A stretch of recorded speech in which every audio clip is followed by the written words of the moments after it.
Mari kita berdoa. Bapa di surga, dalam nama Tuhan Yesus, saat ini kami mau belajar kebenaran firman Tuhan. Kiranya Roh Kudus memimpin sehingga kami dapat mengerti apa yang kami pelajari. Dalam nama Tuhan Yesus kami berdoa. Amin. Nah, kita akan membahas satu topik yang sangat penting. Ya, saya akan share screen dulu. Pembahasan kita berkaitan dengan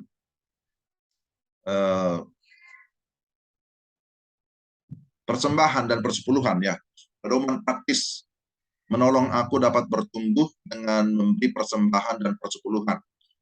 Nah, tema ini atau topik ini adalah bagian penting yang harus kita pahami sebagai anggota jemaat, ya, sebagai anggota gereja. Dalam 1 Korintus 16 ayat 2 dikatakan, pada hari pertama dari tiap-tiap minggu hendaklah kamu masing-masing sesuai dengan apa yang kamu peroleh menyisihkan sesuatu dan menyimpannya di rumah, supaya jangan pengumpulan itu baru diadakan kalau aku datang. Nah, ini sebenarnya firman Tuhan pertama-tama disampaikan oleh Rasul Paulus kepada orang-orang Korintus, jemaat mula-mula, berkaitan dengan memberikan persembahan itu memang harus sesuatu yang sudah dipersiapkan. Nah, jadi adik-adik sekalian, sekalipun saudara-saudara belum bekerja, ya, tetapi prinsip memberi persembahan dan persepuluhan itu tetap diajarkan. Ya, tetap harus diajarkan, harus menjadi pemahaman, karena kalian pun tetap bisa memberi persembahan, ya tentu melalui orang tua, ya, yang menjadi sumber berkat secara materi. Nah, sekarang prinsipnya kita mau lihat seperti apa, ya, bagaimana persembahan itu mencerminkan kedewasaan rohani saya. Nah, ini kita akan lihat ada ayat firman Tuhan di dalam 2 Korintus 8 ayat 7. Maka sekarang sama seperti kamu kaya dalam segala sesuatu, dalam iman, dalam perkataan, dalam pengetahuan, dalam kesungguhan untuk membantu, dan dalam kasihmu terhadap kami. Demikianlah juga hendaknya kamu kaya dalam pelayanan kasih ini. Jadi Rasul Paulus menyampaikan firman Tuhan ini kepada orang-orang di Korintus. Mau mengajarkan mereka tentang bagaimana harus memberi, bagaimana saling membantu. Nah, ini disebut dengan istilah pelayanan kasih. Jadi, orang yang mau memberi atau orang yang mau melayani itu menunjukkan adanya kedewasaan rohani, ada kematangan rohani. Nah, kita tidak hanya dianjurkan untuk pintar di dalam menjelaskan tentang iman kita, atau hanya dalam perkataan, dalam pengetahuan, tapi juga dalam hal saling membantu, ya, dalam kasih. Nah, itulah yang mencirikan atau menunjukkan bahwa kita sudah bertumbuh di dalam kerohanian, bertumbuh di dalam iman. Ada pertanyaan di sini, mengapa Tuhan ingin saya memberi? Mengapa Tuhan ingin saya memberi? Artinya bahwa Tuhan mau supaya kita memberi, karena di dalamnya ada keuntungan-keuntungannya. Ada 7 keuntungan bagi hidup saya kalau saya mau memberi. Ya, pertama, membuat saya, ya, memberi membuat saya menjadi serupa Allah atau semakin menyerupai Allah. Yohanes 3:16, karena begitu besar kasih Allah akan dunia ini, sehingga ia telah mengaruniakan anak yang tunggal, supaya setiap orang yang percaya kepadanya tidak binasa, melainkan beroleh hidup yang kekal. Beroleh hidup yang kekal, ya. Yohanes 3:16. Jadi, maksudnya gini, ya, Tuhan saja mau memberi. Dan apa yang diberikan oleh Tuhan bukan hanya berkat, tapi memberi anaknya yang tunggal, mengaruniakan anaknya yang tunggal, supaya kita ini tidak binasa. Jadi, prinsip memberi ini sebenarnya kita dapatkan dari Tuhan. Tuhan menjadi teladan utama. Kita memberi karena kita mau mengikuti Tuhan. Nah, itu yang pertama, ya. Yang kedua, memberi membuat saya lebih dekat dan melekat kepada Allah. Nah, ada firman Tuhan dalam Matius 6 ayat 21, sebab di mana hartamu berada, di situ hatimu berada. Jadi, harta kita ada di mana? Ya, terutama sebagai anak-anak Tuhan, ya kita harus lebih melekat kepada Tuhan. Kalau kita lebih melekat kepada harta, maka hati kita akan dikuasai oleh harta. Tapi kalau kita lebih dekat dan melekat kepada Allah, maka seluruh kehidupan kita juga akan terus berfokus kepada Allah. Jadi memberi membuat saya harus lebih dekat kepada Tuhan. Artinya kita mau melepaskan ikatan harta benda dari hati kita. Harta benda tidak lagi menguasai, mengikat hati orang yang beriman, ya. Tetapi ketika dia mau memberi, nah hatinya ditujukan kepada Tuhan. Dia mau memberi karena Tuhan. Nah ini konsepnya, karena dia tahu Tuhan itulah sumber segala berkat. Gitu. Yang ketiga, memberi adalah obat melawan materialisme. Nah, apa maksudnya? Bahwa orang-orang di dalam dunia sekarang ini terlalu dikuasai oleh materialisme. Materialisme artinya orang melakukan sesuatu, orang mau belajar, orang mau bekerja, semua fokusnya karena materi, gitu ya, mau dapatkan kekayaan. Tetapi ketika kita mau memberi dengan iman, itu merupakan obat penawar melawan materialisme. Artinya kita tidak lagi berfokus kepada materi. Firman Tuhan di dalam 1 Timotius 6 ayat 17-19 menyatakan, peringatkanlah kepada orang-orang kaya di dunia ini, agar mereka jangan tinggi hati, dan jangan berharap pada sesuatu yang tidak tentu, seperti kekayaan, melainkan pada Allah yang dalam kekayaannya memberikan kepada kita segala sesuatu untuk dinikmati. Jadi, kalau kita memiliki kesukaan memberi, maka kita tidak lagi berfokus kepada materi. Yang keempat, memberi menguatkan iman saya. Semakin kita suka memberi, itu akan menguatkan, akan meneguhkan iman kita. Percayalah kepada Tuhan dengan segenap hatimu, dan janganlah bersandar pada pengertianmu sendiri. Muliakanlah Tuhan dengan hartamu, dan dengan hasil pertama dari segala penghasilanmu. Nah, itu Amsal 3 ayat 5 dan 9. Jadi dikatakan, muliakanlah Tuhan dengan hartamu, dan dengan hasil pertama dari segala penghasilan. Lukas 6 ayat 38, berilah, maka kamu diberi. Sebab ukuran yang kamu pakai untuk mengukur akan diukurkan kepadamu. Itu yang keempat. Yang kelima, memberi merupakan investasi untuk kekekalan. Jadi, investasi di dalam dunia ini banyak bagi para pengusaha, bisnis, orang yang mau membangun mall, membangun usaha, semua investasi. Tetapi bagi kita orang-orang Kristen, orang percaya, kita juga bisa berinvestasi untuk kekekalan. Ketika kita memberi itu tujuannya untuk pelayanan, untuk kemuliaan Tuhan.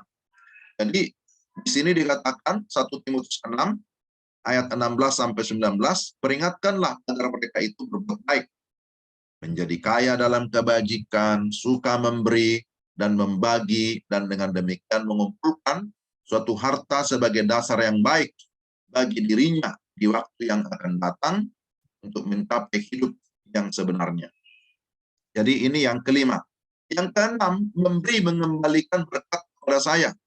Orang yang baik hati akan diberkati. Demikian Amsal 22:19. Siapa banyak memberi berkat, diberi kelimpahan. Siapa memberi minum, dia sendiri akan diberi minum. Amsal 11 ayat 25. Artinya bahwa tidak sia-sia kalau kita mau memberi. Pastilah Tuhan mengembalikan berkatnya kepada saya, kepada kita. Yang ketujuh, masih ayat Kisah 20 ayat 35, di dalam gelap terbit terang bagi orang benar, pengasih dan penyayang, orang yang adil. Lalu yang ketujuh, memberi membuat saya bersuka cita. Dikatakan dalam Kisah 20 ayat 35, adalah lebih berbahagia memberi daripada menerima. Sebenarnya ini adalah kutipan daripada perkataan Yesus. lebih berbahagia memberi daripada menerima. Waktu kita menerima bersukacita ya, tapi waktu kita memberi, sukacitanya double, sukacitanya lebih lagi. Nah ini, jadi adik-adik sekalian, betul masih anak sekolah, belum bekerja, tetapi prinsip-prinsip ini bisa ditekankan, bisa dilakukan. Karena kadang-kala kita juga bisa mendapatkan berkat, baik dari orang tua, baik dari saudara-saudara, ataupun mungkin ya ada berkat-berkat khusus yang kita tidak duga. Maka kita diajar untuk bisa memberi persembahan, bahkan memberi persepuluhan dari apa yang kita dapatkan. Mungkin dari hasil, ya kita ikut lomba, bisa dapat juara, bisa dapat berkat, atau kita ikut satu kegiatan, atau kita bisa mendapat berkat-berkat tertentu ketika ada keluarga dan seterusnya. Nah, dari apa yang kita dapatkan, apakah kita bisa memberi? Ya bisa, kita bisa memberi persembahan, kita bisa memberi persepuluhan, belajar memberi walaupun kita belum bekerja. Ya, tapi khususnya kalau sudah nanti bekerja, ya tentu firman Tuhan ini harus menjadi peringatan. Jadi kita lihat di sini ya, bahwa ada 7 hal keuntungan mengapa kita memberi. Keuntungan memberi. Jadi pertama tadi, memberi itu sebagai tanda bahwa kita bertumbuh bahkan dewasa secara rohani. Orang yang tidak mau memberi berarti dia belum bertumbuh. Tapi orang yang bertumbuh, orang yang semakin dewasa rohani, maka dia akan mau memberi, tidak akan pelit, apalagi untuk pekerjaan Tuhan, apalagi untuk persembahan kepada Tuhan. Nah, seperti itu ya.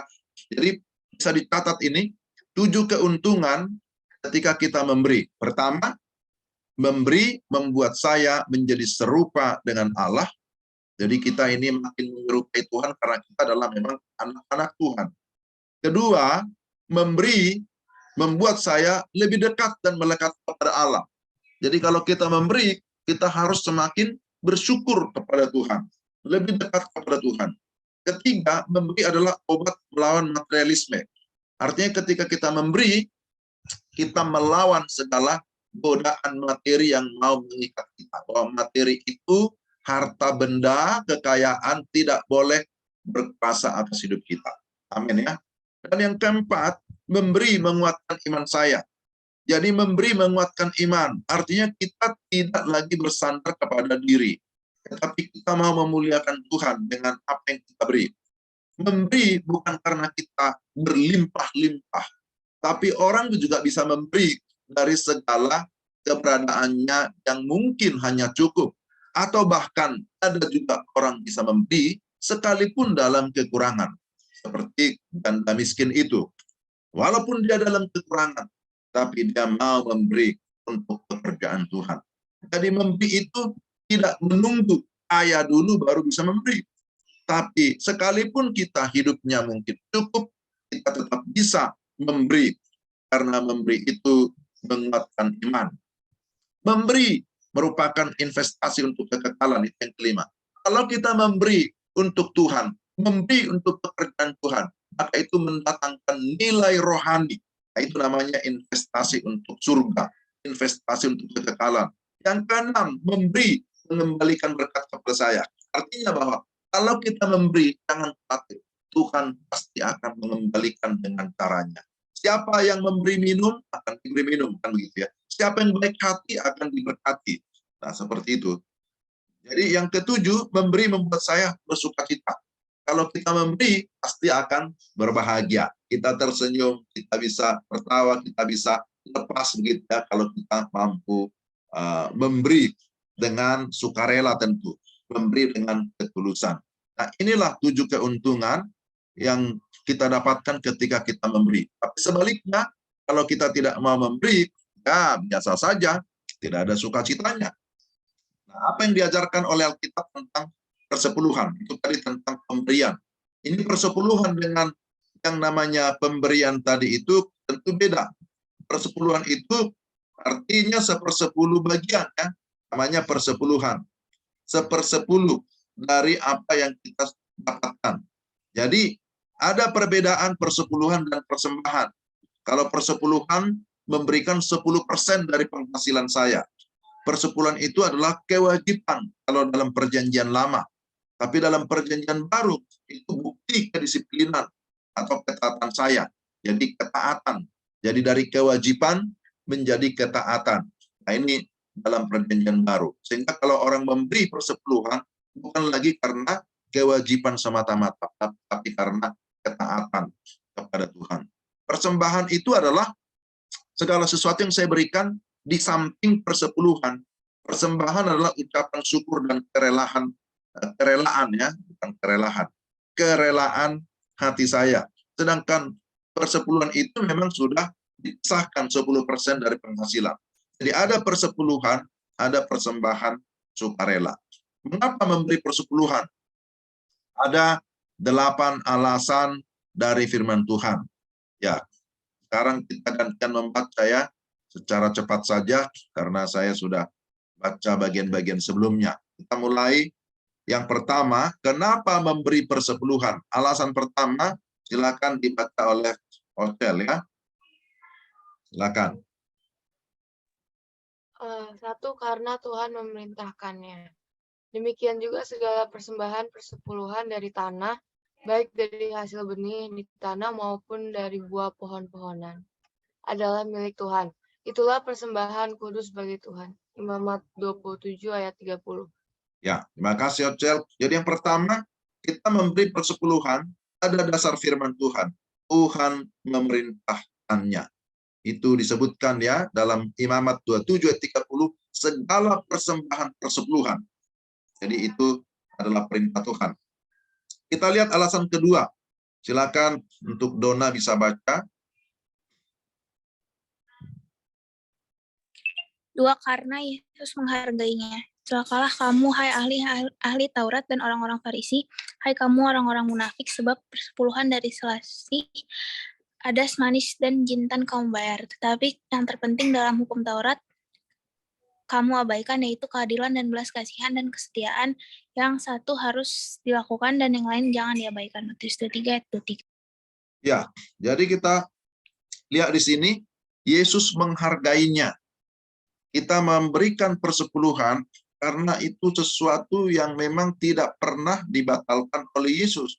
Ada orang-orang berkata, sekarang tidak perlu memberikan persepuluhan. Tapi Yesus sendiri tidak melarang memberi persepuluhan. Tapi Yesus menghargainya, maka kita meneruskan memberikan persepuluhan. Gereja Kukris Kota Wisata tetap mengajarkan untuk memberikan persembahan maupun juga persepuluhan. Nah ini ya. Yang ketiga, coba Andrea.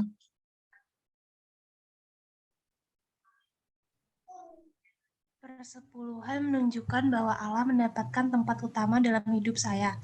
Di hadapan Tuhan Allahmu di tempat yang akan dipilihnya untuk membuat namanya diam di sana. Haruslah engkau memakan persembahan persepuluhan dari gandummu, dari anggurmu dan minyakmu, ataupun dari anak-anak sulung, lembu sapimu, dan kambing dombamu, supaya engkau belajar untuk selalu takut akan Tuhan Allahmu. Ulangan 14 ayat 23. Ya, terima kasih. Jadi yang ketiga, persepuluhan menunjukkan bahwa Allah mendapat tempat utama dalam hidup saya. Artinya kita mau belajar untuk selalu takut akan Tuhan Allahmu, Tuhan Allah kita. Kita memberi persembahan persepuluhan karena kita takut akan Tuhan. Tuhan itu yang terutama dalam hidup kita. Nah, kita lihat berikutnya, yang keempat, silakan lagi baca Hotel, ada yang lain ya. Ya, yang keempat. Yang keempat, persepuluhan mengingatkan saya bahwa segala sesuatu diberikan kepada saya oleh Allah. Haruslah engkau ingat kepada Tuhan Allahmu, sebab dialah yang memberikan kepadamu kekuatan untuk memperoleh kekayaan. Ulangan 8 ayat 18. Ya, terima kasih. Adik-adik sekalian mau jadi orang kaya kan? Maulah ya, semua kita mau ya. Kalau Tuhan berkati kita dengan kekayaan, puji Tuhan. Tapi ada yang harus kita perhatikan, bahwa semua itu diberikan oleh Allah kepada saya, kepada kita. Maka jangan lupa kita menyisihkan atau memberikan persepuluhan. Kita lihat yang kelima itu, silakan lagi Dona.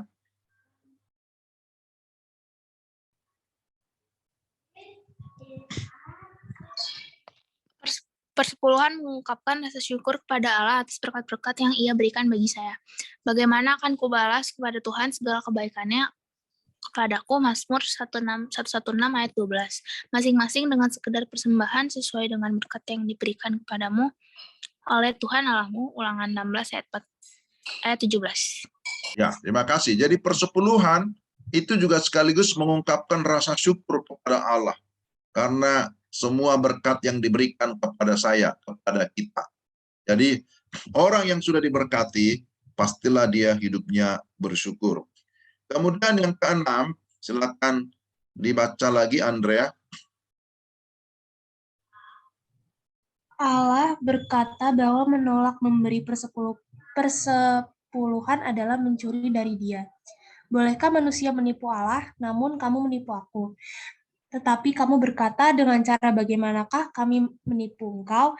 Mengenai persembahan persepuluhan dan persembahan khusus, kamu telah kena kutuk, tetapi kamu masih menipu aku.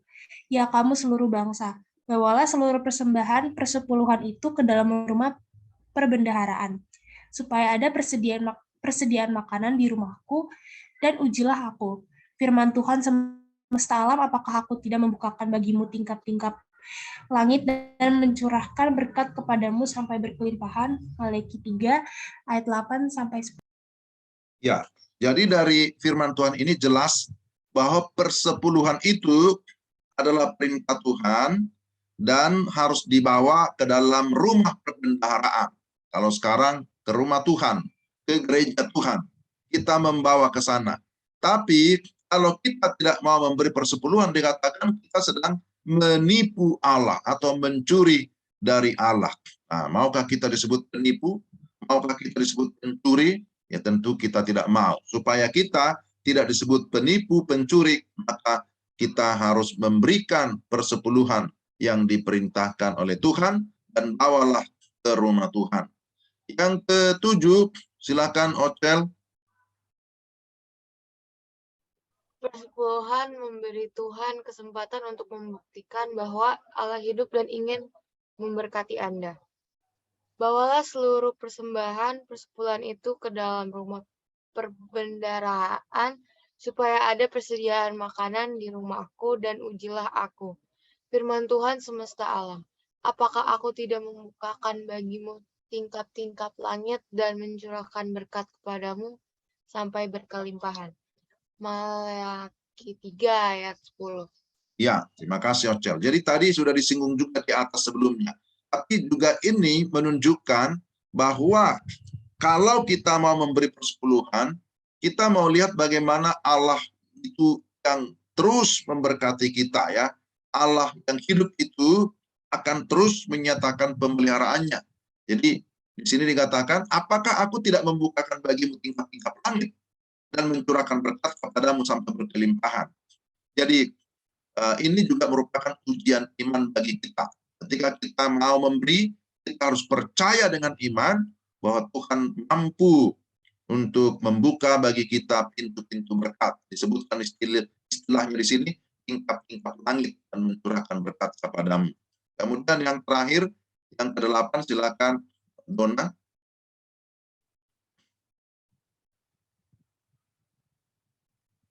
Yang ke-8. Persepuluhan membuktikan bahwa saya sungguh-sungguh mengasihinya. Jikalau kamu sungguh-sungguh mengasihi aku, kamu akan menuruti segala perintahku. Yohanes 14 ayat 15. Hendaklah kamu kaya dalam pelayanan kasih ini. Aku ingin menguji keikhlasan kasih kamu. 2 Korintus 8 ayat 7-8. Ya, terima kasih. Jadi persepuluhan membuktikan bahwa saya sungguh-sungguh mengasihi Tuhan. Kita memberi persepuluhan itu juga merupakan bukti kasih kita kepada Tuhan. Jadi kita sudah melihat di sini alasan-alasan mengapa kita memberi persepuluhan. Saya ulang secara singkat. Pertama, kita memberi persepuluhan karena Tuhan memerintahkan. Kedua, Yesus menghargainya. Ketiga, menunjukkan bahwa Allah itu mendapatkan tempat utama dalam hidup kita. Belajar takut akan Tuhan. Keempat, bahwa mengingatkan kita segala sesuatu Tuhan berikan. Semua bersumber dari Tuhan. Kelima, persepuluhan juga menunjukkan rasa syukur kita kepada Tuhan. Yang keenam, bahwa kalau kita tidak memberi persepuluhan, itu sama dengan mencuri, sama dengan menipu Allah. Yang ketujuh, persepuluhan itu menunjukkan bahwa Allah hidup. Kita percaya Tuhan bisa memberkati kita dengan berbagai-bagai cara. Dan yang kedelapan, persepuluhan membuktikan bahwa kita sungguh-sungguh mengasihi Tuhan. Nah, ini kan saya rekam. Kalau mau didengarkan lagi, bisa nanti ya. Apa yang harus saya berikan sebagai persepuluhan? Tentu bagian yang pertama dari yang saya peroleh, bukan yang tersisa. Apa yang kita dapatkan pertama, kalau orang sudah mendapatkan honor, gaji, hasil, nah itulah yang 1/10 dari bagian itulah yang diambil. Bukan setelah dibelanjakan semua ada sisanya, baru itu persepuluhan. Bukan itu ya. Jadi muliakanlah Tuhan dengan hartamu, dengan hasil pertama dari segala penghasilanmu. Demikian Amsal 3:9. Di mana saya harus memberikan persepuluhan? Jelas ya, di tempat saya berbakti, di tempat bergereja. Kalau kita bergereja di Pokok Kota Wisata, bawalah seluruh persembahan persepuluhan itu ke dalam rumah Tuhan. Dikatakan dalam Maleakhi 3:10. Di mana kita beribadah, di sana kita memberikan persepuluhan. Kapan saya memberikan persepuluhan? Dikatakan pada hari Minggu. Pada hari pertama tiap-tiap minggu, hendaklah kamu masing-masing sesuai dengan apa yang kamu peroleh menyisihkan sesuatu yang kamu peroleh. 1 Korintus 16 ayat 2. Kita bawa artinya kepada Tuhan pada saat kita beribadah pada hari Minggu. Nah, bagaimana mengingatnya?